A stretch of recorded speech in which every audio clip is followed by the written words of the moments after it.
So hi, welcome to Seattle, home of PC gaming. I try to my speech generically enough the future of PC games marketing to ensure a crowd. So I'm the founder of CEO Network N. I've been in games media a long time. Started Network N 7 years ago. Before that, I had about 18 years at Future.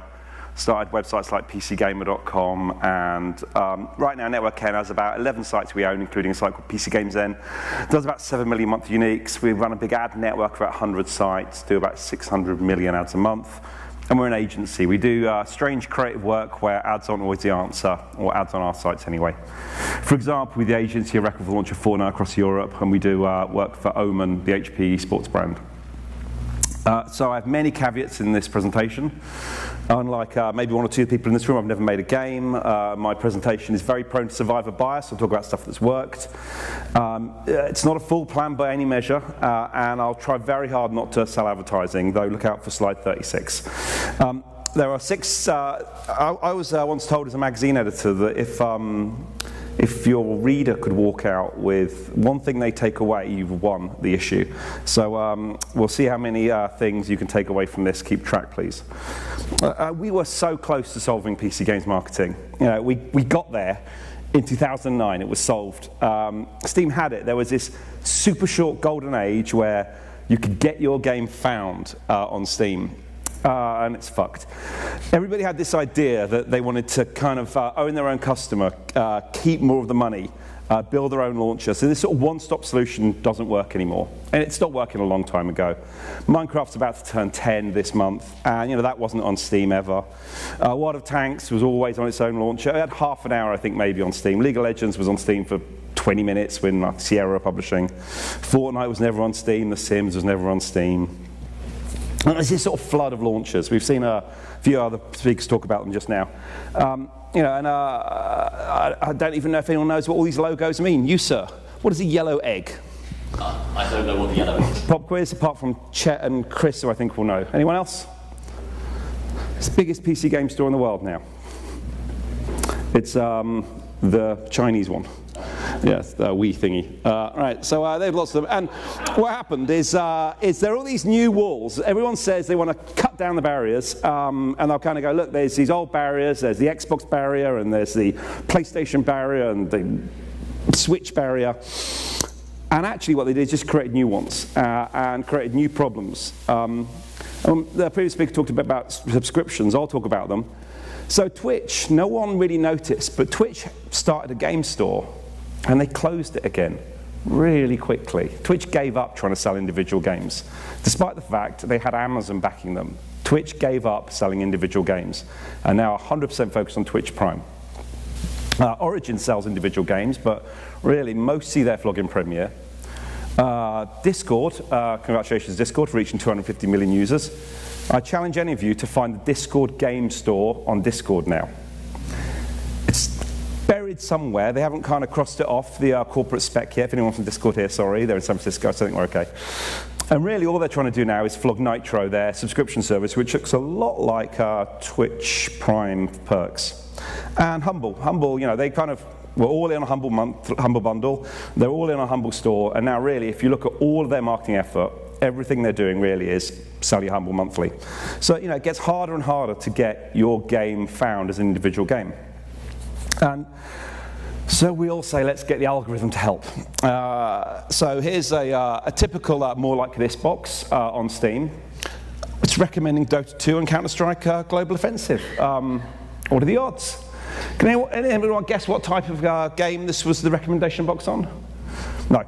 It was a polygonal shooter from Jeff Minter called Polybius. Definitely very much like Dota 2 and Counter-Strike. Now, what this really shows is discovery isn't really discovery. The algorithms are lies. What really matters is how discovery is profitable. And you'll see this more and more with the stores. I think the previous speaker talked about how, well, what's going to happen with the stores is it will be the things that renew subscriptions. The other answer is it will be the stuff that's cheap, the stuff that they own the rights on already. So Microsoft's buying studios, and I imagine that everybody will play Hellblade sooner or later. And it's much the same as if you look at Netflix. They've just knocked out a crappy Quiet Place knockoff, which looks exactly like a Quiet Place as far as I can tell. And if you type a Quiet Place into the Netflix search box, it offers this crappy A Quiet Place knockoff. And of course, everyone knew about the Steam story recently where they tweaked the algorithm a little bit and everyone's discovery collapsed and lots of people struggled for sales. Now, this is a Steam page when we talk about discovery. Now, we sell ads as a business, and generally you'll try and aim for a 65% viewability on the advert. That means, whistling, that means it's on screen. So here's the top of a Steam page. There, starts loading, there it is. And it carries on. And this block here is the ad. That's the bit that helps you with discovery, the more like this box. Now, if I tried to sell anyone in this room an ad, and the other guy dressed like me over there, Andrew, our ad director, if he tries to sell you an ad like that, tell him to off. Right, and the Epic Games Store has no cross-promotion on its games pages. When you come to an individual page, there's absolutely nothing. There's the Walking Dead page, doesn't mention any other game. And there's a sort of fire hose of games as well we're trying to deal with, where, you know, there's 30,000 games in the Epic Store, one a day for 80 years. Now, generally, what every new store says when they launch is, it's going to be fine. We'll have fewer games on our store, but that's really just a short-term thing. So Epic's saying they'll do 50 in the first year. It's kind of it's a short-term win. Now, this is a mobile conference, obviously, so I want to talk about some ways that PC is different to mobile. There's the lack of a single store, of course. You know, I talk about Steam a lot. Steam is absolutely massive, of course, but hasn't got the dominance of the App Store or Google Play. There's no established CPI model. This is a bone of real contention for Steam developers. Epic's got something in there, but actually tracking redemption's dead, acquisition's really hard. And people keep trying to make versions of that thing called Red Shell that everyone got very upset about. Oh, I want to go back, actually. Is there a back button? Yes. And there's no real cross-promotion thing. There's a page when you drop out of games on Steam, but it's not anything like a Chart Booster or Vungle. And most importantly for me as a media guy, discovery is mostly on the web. You're a click away from the game transaction, and the PC is the machine. So if you're marketing the game on desktop, it's a pretty good place to be. On console, these were the best-selling games in 2018. 8 out of 10 of them were first-party, which is a pretty worrying stat. And if you were to compare that against PC, I can give you a different worrying stat. In January, this was the top 10 games on Steam played when I took the screenshot. 9 out of 10 were living games, which is great. 8 out of 10 of them were released before 2018. That means this was a year in. 8 out of 10 were before then. And the only 2 games that were released after 2018 in this stats were Ring of Elysium, which had its half-hour of fame, and the latest Football Manager, which really is just continuation. And 3 of them were first party. I did the slide in January, and I updated it. It's 2 games have changed today. Ring of Elysium and Rust are both out, and they've been replaced by Ark and Monster Hunter World. So if you were in the soft drinks business and there were 10 Cokes already available, and your one plan was to try and be one of the best-selling games here in chart, you wouldn't be saying, let's launch a new Coke. You'd be very afraid. And the first part is not enough either on PC. There's sad statistics about Artifact from steamcharts.com, a network insight. So, you know, when I took this screenshot, there were less than 3,000 people playing. So this idea of a single game inside Steam that was the equivalent of first party, even that couldn't kind of make it work. So I'm almost halfway through, so now I can start telling you what you should do about it. I picked 6 things. I haven't talked about game design, PR, or influencers. I didn't talk about blockchain or any of the new things. I just picked 6 simple things, and they're all sort of things that I sort of called it the future of PC games marketing. But I think these are pretty consistent trends, really, but I'll talk about how they match what we should be doing today. Life cycle first. So when you think about life cycle, I think it's very important that when you're designing a communication strategy for a game, you think about each part of that and how you are doing a different type of thing. It sounds very obvious. But you know, there's a phase where you're trying to kind of build awareness for the game, where you're trying to explain it. There's a phase where you are definitely just trying to launch it, and there's a phase afterwards. And I was very pleased that Chris talked about the idea of this sort of longer tail. And what do you do afterwards? So for the build, I'd like to introduce Tom Francis. You should all know who Tom is, and if you don't and you're in game development, you should take an interest. Tom used to work on PC Gamer with me, and Therefore, he got really used to talking to hundreds of thousands of people at the same time. And here's Tom making one of his developer diaries, and that looks rubbish to me. It's a sort of wood chip wall in his sort of bedroom. And yet, people really dug it because he wasn't showing a high-impact trailer. He was explaining the dynamics of his game, a level of detail that meant he could create a cohort of superfans. Tom refuses to make the trailer for his game until after it ships. He refuses, and he will only do it afterwards. Everything up to that point is an explainer video. And if you look at the sales of Gunpoint and Heat Signature, and his next one is Wizards of Vietnam, I think, or something like that, door-knocking Wizards game in Vietnam, something like that. It's a very complicated thing, but look at what Tom does. So my second point about life cycle is the day of launch, all right? Now, this particularly applies to Steam, and it doesn't apply to the other gaming platforms. On Switch, Xbox, and PlayStation, you can't do this. On PC, you can make your game surge. Steam will run its recommendation algorithm sometimes on velocity of sale. So lots of games sold in a short time mean you'll reach the new trending box. And we work with brands to do that, and they should do it without us anyway. The idea that if you put your game into early access, you will spread the love over half a year, 10 years, 5 years of early access, really. You'll spread the love over a very long time. You'll have all sorts of patchy reviews and people complaining about this or that, and then you'll come to launch, and you're sort of exhausted. If you don't put your game in early access and then you instead arrive after a sustained period of promotion, but no actual opportunity to buy it, you'll get all your sales in a very tight window of time. We did it with Bomber Crew, and they were straight in the new and trending box over the weekend, and we did that with sort of live, really big ad campaign and live streams and promoted streams, and that worked well. I'll talk about Evergreen for a second. How do you, so a lot of developers will say they make, maybe a quarter of their revenue for the year off the Steam sales. You can promote your game every 8th week on Steam. But if that's 30,000 games in the Steam store, and you can promote your game every 8 weeks, then by the power of maths, that means that at any one point there are 4,615 games on sale. Now, it amazes me that only a few people actually advertise their sales aggressively. I think they have a Twitter account and they tweet our game is on discount, and no one cares because it's their existing fans. They'll send a press release out. We get hundreds of press releases about Steam sales. And because Steam has no acquisition tracking, everybody writes about what's in the Humble Monthly because they get paid. But no one really cares or writes about Steam sales anymore. So really, this Evergreen idea, unless you're committed to actually trying to get behind it with media, you're going to struggle to get any share of voice. Second kind of big theme I've got is about how you own your customer. It's really obvious. Create Facebook, Instagram, and Twitter accounts. Work out how you're going to talk to people. Do all that cool stuff around community management. The Epic page aggressively helps you out with this, for example. And they've got more aggressive social promotion on other channels, in particular around email. Anyone who's making a game on the Epic Game Store and is not using email is making a big mistake. We quite dig that some people do this. You can use social media to promote the stories about your game from media owners. So say a website like the mighty PCGamesN, or even our competitors, writes something nice about you and puts the post on Facebook. Now, you can actually share that content yourself on your own ad account on Facebook. You don't have to get the permission of the media owner. If they've said something nice, you can bump the message, and you can spend money on that because otherwise Facebook won't promote the post anyway. And if you add the URL parameter question source equals dev or something like that, they'll see it in analytics and they'll know you've done them a solid and driven audience to their content. There is a thing where some journalists will actually write more about the types of publishers who share their content.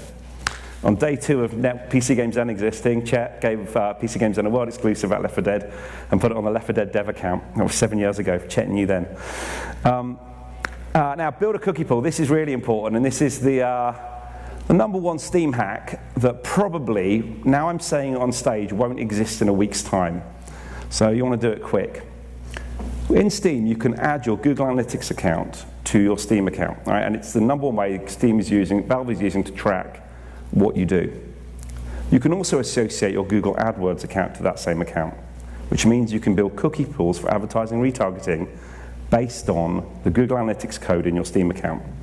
I know lots of developers who do it. It's not particularly GDPR compliant European mates because Valve doesn't have the right cookie qualifications. However, it's a great hack right now, so you should do that. And also think about how you segment audiences as well. You want to try and build cohorts. Now, I had to go Artifact earlier, and I'm going to keep having a go at them. So Artifacts had two opportunities to find an audience. It could have found CCG players, and it could have found Dota 2 players. And to find CCG players, they really needed to go beyond Valve, because if you look at the CCG game list inside Valve, inside Steam, I don't think anyone's ever heard of any of those games on the left-hand side. But Hearthstone and Magic the Gathering are fairly big, and not Magic the Gathering are not on Steam. And they have to play to the lore, and unfortunately Artifact wasn't getting surfaced because of the tagging they had on it. So yeah, so create cohorts. You should all read about Adam Nickerson, who owns Nickervision. Anyone heard of him? I bet no? It's a guy who makes tons of fairly simple games, but he's really good at gaming Steam. You should Google him. And what he'll do is he'll build expectation. Everyone knows exactly what type of game they're going to get, so all the reviews are great. He'll do every single aspect on it, like make sure it works with Steam controller, make sure it works with achievements, add all the localization, all the languages, and the reviews are exceptionally strong for his games, and he's built a real fan community of people who love his stuff. Well, I've got 3 minutes left, I'm fine. Think about language a lot when you're making your game.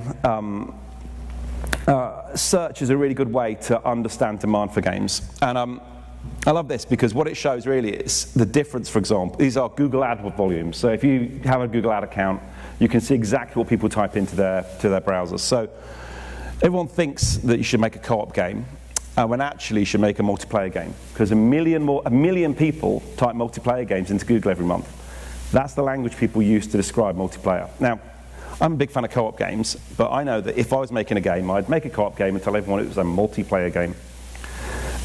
Tags are increasingly important on Steam, this is a thing that drove me mad in 2012, and I had an argument with Sega about it. If you type soccer into Steam in 2012, they didn't have a tagging system.